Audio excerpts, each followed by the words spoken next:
गाजियाबाद में लव जहाज और लैंड जहाज पर देखने को मिला भारी आक्रोश। बढ़ते मामलों को लेकर हिंदू संगठनों में आक्रोश। मामले में हिंदू संगठनों ने तहसीलदार को ज्ञापन सौंपकर कार्रवाई की मांग की।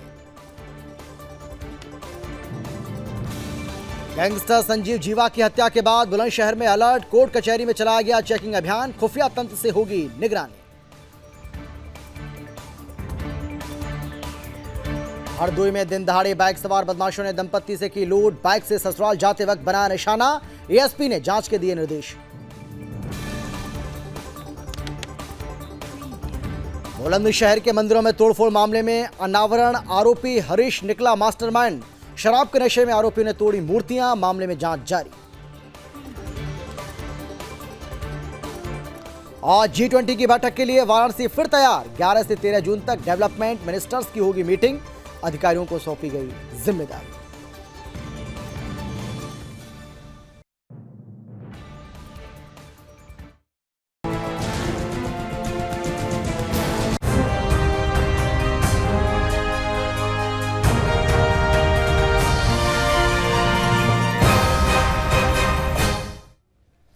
नमस्कार, आप देख रहे हैं सुदर्शन न्यूज और मैं हूं आपके साथ अमित शर्मा। शाम के 5 बज चुके हैं। वक्त है आपका राज्य आपकी खबर का, लेकिन उससे पहले आपको सीधे ले चलते हैं। सीएम योगी फिलहाल कुछ कह रहे हैं, सुनिए क्या कुछ बोल रहे हैं। निकले हुए लोग स्वयं कर रहे हैं, ये बड़ी बात है।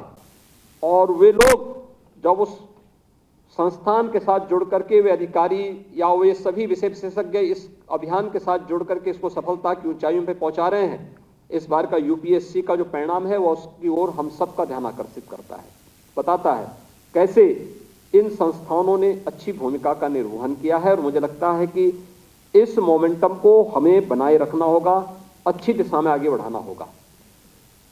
मेरे लिए और भी प्रसन्नता का विषय है कि जनजातीय क्षेत्रों में जो हमारे एकलव्य विद्यालय हैं उनसे जुड़े हुए छात्रों का चयन नीट या आईआईटी जेईई या अन्य प्रतियोगी परीक्षाओं में हो रहा है।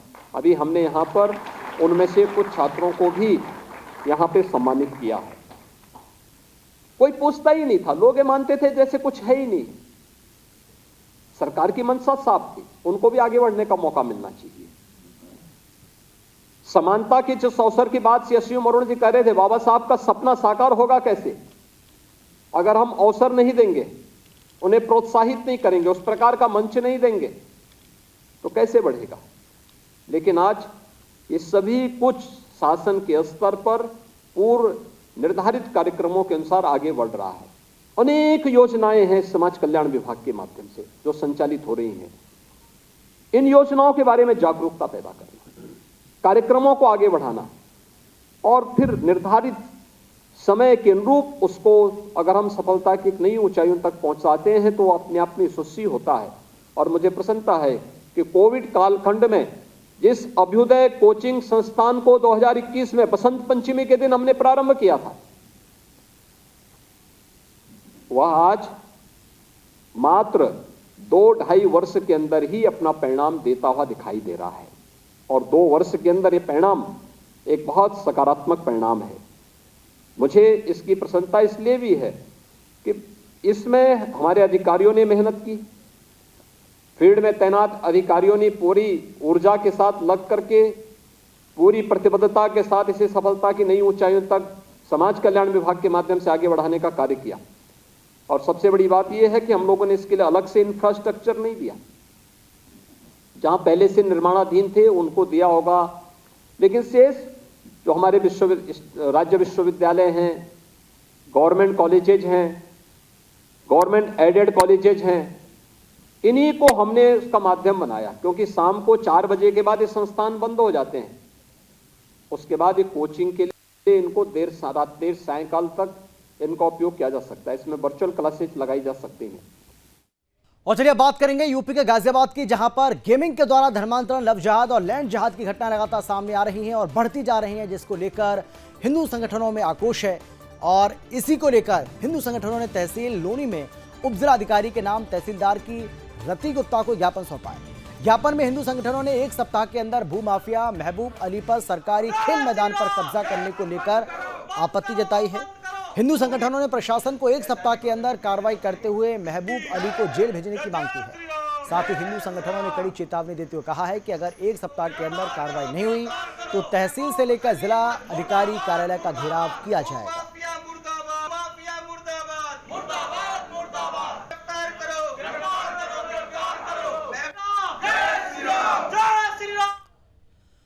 लखनऊ कोर्ट परिसर में गैंगस्टर की हत्या के बाद बुलंदशहर न्यायालय में भी सुरक्षा व्यवस्था को बढ़ा दिया गया है, जहां आने जाने वाले व्यक्तियों की तलाशी ली जा रही है और सीओ ने कोर्ट परिसर में पहुंचकर सुरक्षा कर्मियों से बातचीत कर उन्हें सतर्क रहने के निर्देश भी जारी किए हैं। साथ ही उन्होंने कहा कि बिना चेकिंग किए किसी को अंदर नहीं जाने दिया जाएगा।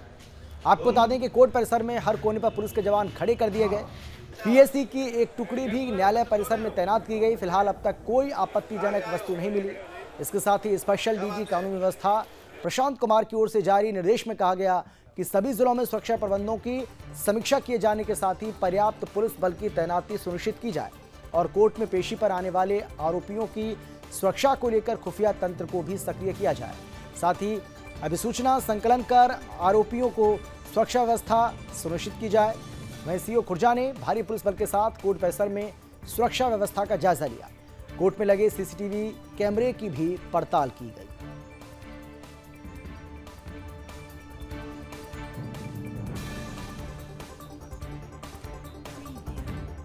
चलाया जा रहा है। वरिष्ठ अधिकारियों के निर्देश पे पूरे जो कोर्ट की है उसकी सुरक्षा व्यवस्था को एक बार उसका अध्ययन किया जा रहा है और यहाँ पे जो लोग भी आते हैं उनकी प्रॉपर चेकिंग और फ्रिक्शन कैसे हो रही है कैसे नहीं हो रही है उसका पूरा पर्यवेक्षण किया जा रहा है। इस पर हमारा तो पहले से भी ये मानना रहा है, मांग रही है हमारी वकीलों की और उत्तर प्रदेश बार काउंसिल की ओर से भी रहा है। सारी बार एसोसिएशन मांगती हैं और पूरे प्रदेश में चल रहा है वकीलों की ओर से कि एडवोकेट प्रोटेक्शन एक्ट लागू किया जाए। ये तो वकीलों के बहुत ज़्यादा सुरक्षा के खिलवाड़ है और ये तो बहुत ही बड़ी घटना हुई है कि वकीलों के भेष में कोई आ जाए। इससे तो पूरी जो है हमारे जो कोर्ट परिसर है वो सुरक्षित ही नहीं है। ये तो सरकार से हमारी वकीलों की सुरक्षा की मांग रखी गई है और अब तक इसमें सरकार ने किसी ने भी कोई ध्यान नहीं दिया है। कहीं ना कहीं सुरक्षा में चूक है। एक जज के सामने गोली मारी 100%।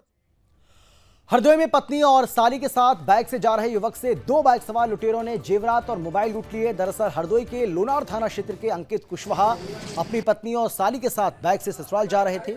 इसी दौरान सुरसा थाना क्षेत्र के भीठा में 2 बाइक सवार लुटेरों ने अंकित, उनकी पत्नी और साली से नकदी, मोबाइल और सोने के जेवरात लूट लिए। दिन दहाड़े लूट की घटना से इलाके में हड़कंप मच गया।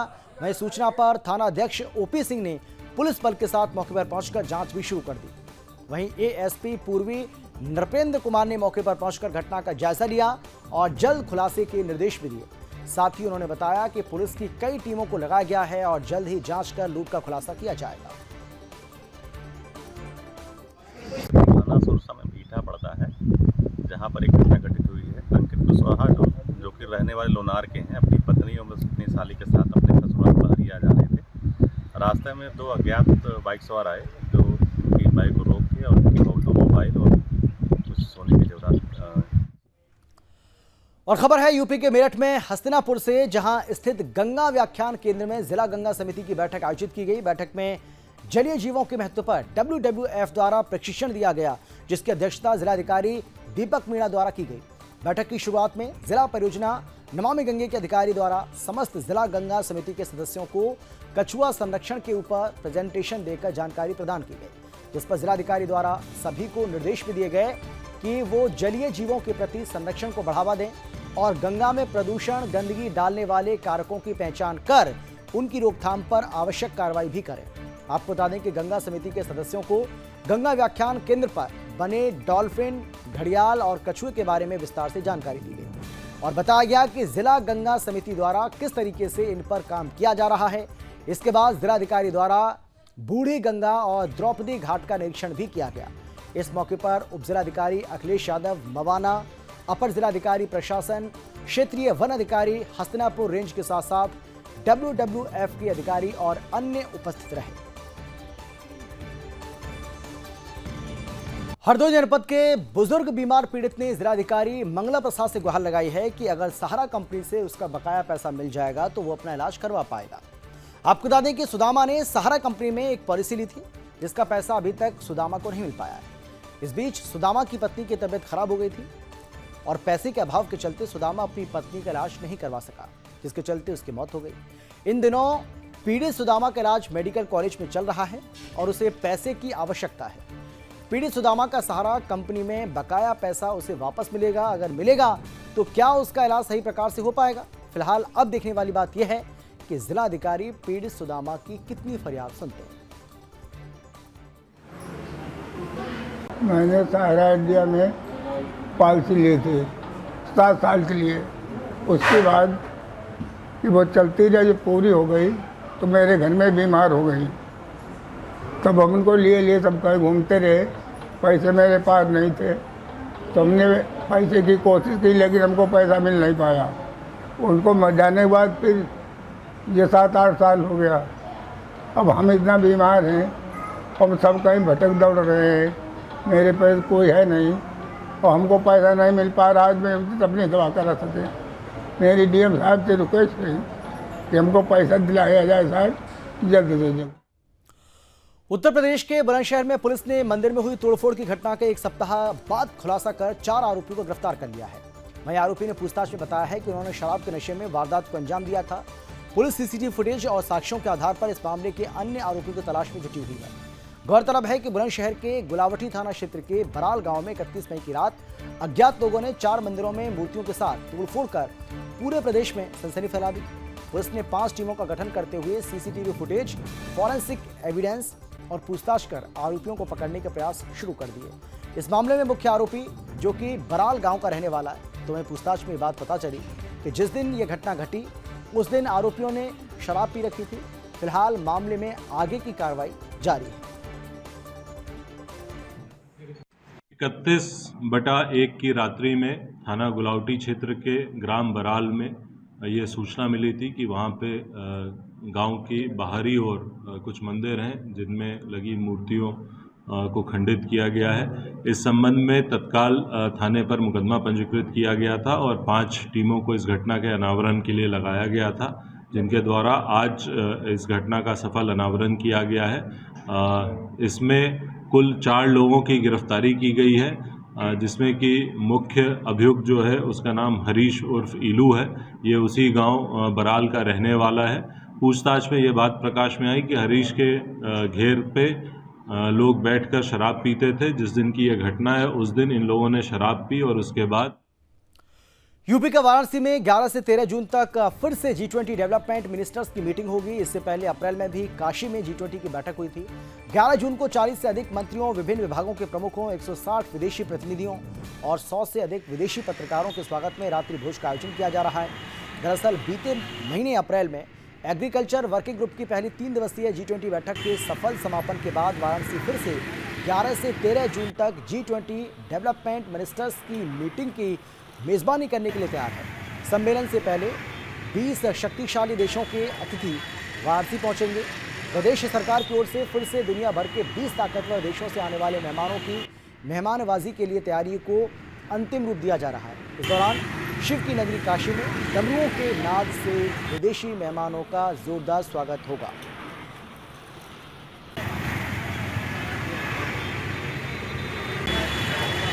ये जून 11 से लेकर 13 तक जो G20 का डेवलपमेंट मिनिस्टर्स मीटिंग यहाँ पे होने जा रही है, जिसमें कई देशों का जो मंत्रीगण है उनके द्वारा और हेड ऑफ द ऑर्गेनाइजेशन है उनके द्वारा प्रतिभाग किया जाएगा। उनके जो इस मीटिंग को लेके जिला प्रशासन की ओर से जो भी तैयारी पूरी करनी है वो हम लगभग पूरा कर चुके हैं और इनका मुख्य जो मीटिंग होगा वो TFC में होगा और इसके अलावा उनको गंगा आरती देखने का और सारनाथ विजिट का भी इसमें ये प्लान। कोसली में नाहर स्थित बिजली निगम के कार्यालय पर सीएम उड़नदस्ता की टीम ने छापेमारी की है। इस दौरान कई कर्मचारी कार्यालय में अनुपस्थित पाए गए। वहीं कार्यालय में जेई, लाइनमैन और अन्य कर्मचारियों की कुर्सियां खाली पड़ी मिली। इस दौरान सीएम फ्लैंग की कार्रवाई से निगम कार्यालय में हड़कंप मच गया। दरअसल सीएम फ्लैंग को सूचना मिली कि गांव नाहर स्थित बिजली निगम के सब स्टेशन पर बने कार्यालय में अधिकारी और कर्मचारी नदारद रहते हैं, जिससे वहां पर काम कराने के लिए पहुंचने वाले आम लोगों को परेशानी का सामना करना पड़ रहा है। तो वही सूचना पर संज्ञान लेते हुए गुरुवार को सीएम फ्लैंग के इंस्पेक्टर और सब इंस्पेक्टर के नेतृत्व में छापा मारा गया। मुख्यमंत्री उड़नदस्ता रेवाड़ी की टीम के द्वारा आज जिला रेवाड़ी के नाहड़ जो एक तहसील है, वहाँ पे जो बिजली बोर्ड का ऑफिस है, एसडीओ मतलब सब डिवीजन ऑफिस है, वहाँ पे जब चेक किया तो 9 में से 2 कर्मचारी, सिर्फ एक जेई और एक एलडीसी वहाँ पे टाइम पे हाजिर मिले और बाकी सब लेट आए या एब्सेंट मिले। और एसडीओ साहब जो हैं वहाँ पे नियुक्त, तो वो उनके बारे में पता चला वो सरकारी कार्य से बाहर गए हुए हैं। तो इसमें राजस्थान के चित्तौड़गढ़ में बीजेपी प्रदेश अध्यक्ष और सांसद सीपी जोशी ने प्रदेश सरकार पर जमकर निशाना साधा। आपको बता दें कि सांसद और बीजेपी प्रदेश अध्यक्ष सीपी जोशी केंद्र सरकार के महाजन संपर्क अभियान को लेकर मीडिया से रूबरू हुए। इस मौके पर उन्होंने कहा कि प्रदेश सरकार ने किसानों को वादे देकर कोई राहत नहीं दी। साथ ही कहा कि प्रदेश सरकार एक तरफ जनता को राहत देने का ढोंग कर रही है और बिजली के दाम नहीं बढ़ाने की घोषणाएं ख्याली पुलाव नजर आ रहे हैं। कई किसानों ने मुख्यमंत्री के नाम पर पत्र लिखकर आत्महत्या की। 2018 में वादा किया था हम 5 वर्ष में बिजली का 1 पैसा भी नहीं बढ़ाएंगे, लेकिन 4.5 वर्षों में अनेक बार उपभोक्ताओं की जेब काटी। वादा किया था हम बेरोजगारी बता देंगे युवाओं को, वो तो नहीं मिला है। तो मुझे लगता है कि जिस सरकार की बुनियाद झूठी हो, जिन्होंने कहा हम महंगाई को समाप्त करेंगे, आप कल्पना करिए 4.5 वर्ष तक सरकार आराम करती है, कुर्सी बचाती है, 4.5 वर्ष के बाद राहत याद आती है, जब जनता ने उनको हमेशा के लिए राहत देने का मन बना लिया। आपने कहा, मैं मुख्यमंत्री जी से मांग करता हूं कि अन्य राज्यों में से ज़्यादा अपने पेट्रोल और डीजल पर पैसा राजस्थान की जनता से वसूला है। और इसी के साथ इस बुलेटिन में फिलहाल इतना ही, लेकिन देश दुनिया की बाकी खबरों के लिए आप देखते रहिए सुदर्शन न्यूज। जय हिंद।